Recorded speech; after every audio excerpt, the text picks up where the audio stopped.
এখানে খাটাবো আস্তে আস্তে কেসে বছর শেষে আমি 1.5 লাখ 2 লাখ টাকা এমনি এখান থেকে একটা বিক্রি করলে আমার আসবে। অবশ্যই জনগণ টিভির সাথে সদা সর্বদা যুক্ত থাকবেন।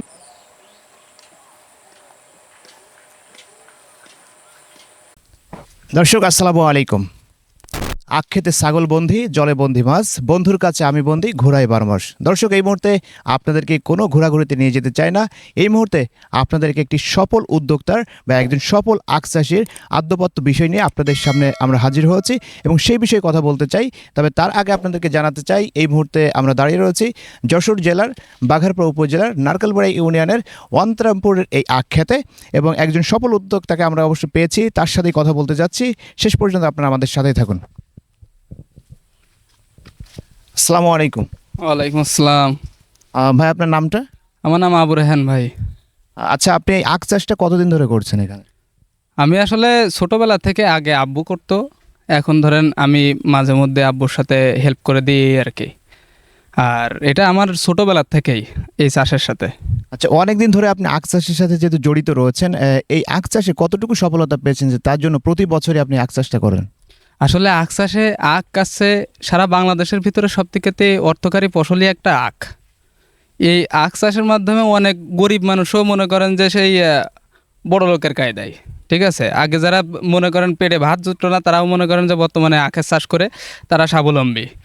তাদের নিজেদের জমি নেই, কিন্তু মনে করেন যে তারা ভাগে বর্গায়ে তারপরে আপনার বন্ধক নিয়ে যে কোনো পর্যায়ে মনে করেন যে আখ চাষে তারা ইনভলভ হচ্ছে, ঠিক আছে। আরেকটা বিষয়, বাংলাদেশে কিন্তু অনেক চাষাবাদ রয়েছে। আপনি ধান চাষ করতে পারেন, গম চাষ করতে পারেন, গরুর খামার করতে পারেন, ছাগলের খামার করতে পারেন, ডেয়ারি ফার্ম করতে পারেন।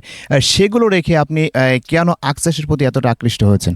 আসলে আখ চাষ বিষয়টা বলতে কি, এখানে আছে আপনার খরচ আছে একেবারে নিয়েই বলতে চলে, কিন্তু অর্থ বেশি, ঠিক আছে। আমি তিলে তিলে 1 ফোঁটা 2 ফোঁটা 2 টাকা 5 টাকা এরকমভাবে এখানে খাটাবো আস্তে আস্তে কেসে বছর শেষে আমি 1.5 লাখ 2 লাখ টাকা এমনি এখান থেকে একটা বিক্রি করলে আমার আসবে।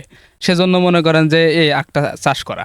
আপনি আখটা চাষ করেছেন, প্রায় আখটা আমাদের হারভেস্ট করার মতো প্রায় হয়ে গেছে এবং বাজারজাত করার মতো প্রায় হয়ে গেছে। সো আপনি এখানে কত শতক জমিতে বা কত শতাংশ জমিতে আপনি চাষ করেছেন এবং কত টাকা আশা করছেন এখান থেকে আসতে পারে? এটা আছে আমাদের আছে 2.5 শতাংশে 1 কাঠা। আমাদের এখানে 7 কাঠায় এই আখ চাষ করা। এখন এই আখটা বিক্রি করতে হবে। মনে করেন যে আখটা তো বড় হয়ে গেছে অনেকটাই, এখন এই আখটা কাটার দরকার, ঠিক আছে। এখন যদি ভালো কোনো মানে পুরো আখ পুরো ক্ষেত ধরে যে আখটা কিনবে এরকম যদি কোনো লোক থাকে, তাহলে মনে করেন যে আপনাদের ভিডিওর মাধ্যমে আমাদের এই আখটা কেনার জন্য আমি বলতে চাচ্ছি। অনেকেই আমাদের ভিডিও দেখে অনেকে আখ চাষের জন্য কিন্তু উদ্বুদ্ধ হতে পারে। তো আপনার কাছে জানতে চাইবো আখ চাষের একেবারে প্রথম থেকে শেষ পর্যন্ত এর পরিচর্যার বিষয়টা। আসলে আমার এখানে আমার যেটা আছে যে 7 কাঠা জমি আছে, 7 কাঠায় ধরেন 7 দুগুণে 14 শতাংশ আর আছে 7 হাতে 3.5, ঠিক আছে। 17.5 শতাংশ জমিতে আমার অ্যাভারেজ মিলিয়ে 20 থেকে 30 হাজার টাকা খরচ, কম করে প্রায় 1.5 লক্ষ টাকা বিক্রি হবে। আমি আপনার কাছে পরিচর্যার বিষয়টা একটু জানতে চাইবো। পরিচর্যার বিষয়টা আসলে আখ চাষে যেরকম আসলে লাভবান সেরকম কিন্তু কষ্ট, ঠিক আছে। ছোটোবেলা থেকেই কিন্তু আখের কষ্ট, যখন এই যে বড় পর্যায়ে আসে এখন কিন্তু একটু কষ্ট কম। তারপরে মনে করেন যে আপনার এই যে বাঁশ খুঁটি এগুলো কিন্তু যদি ভালোভাবে না দিতে পারেন তাহলে কিন্তু আখটা খুবই রিস্কের। সর্বশেষ আপনার কাছে একটা বিষয় জানতে চাইবো, সেটি হচ্ছে যে বাংলাদেশে কিন্তু দিনে দিনে বেকারত্ব বাড়তে বাড়তে একেবারে আকাশচুম্বী হয়ে গেছে। তো আপনার কাছে আমরা যেটা জানতে চাই যে আখ চাষ যদি কোনো বেকার করা শুরু করে তাহলে সে স্বাবলম্বী হতে পারবে কিনা, আপনার কাছে কি মনে হয়? আমার কাছে মনে হয় যদি কোনো বেকার এই চাষটা করে তাহলে আমার মনে হয় সে তার আর অন্য পিছনে ফিরে তাকানো লাগবে না। সেই এই আখ চাষের মাধ্যমে সে অনেক উন্নতি করতে পারবে। যাক, অনেক ধন্যবাদ। দর্শক, আজকের মতো বিদায় নিচ্ছি। সবাই সুস্থ থাকবেন, ভালো থাকবেন, নিরাপদে থাকবেন। তবে তার আগে অবশ্যই জনগণ টিভির সাথে সদা সর্বদা যুক্ত থাকবেন সেই প্রত্যাশায়। খোদা হাফেজ।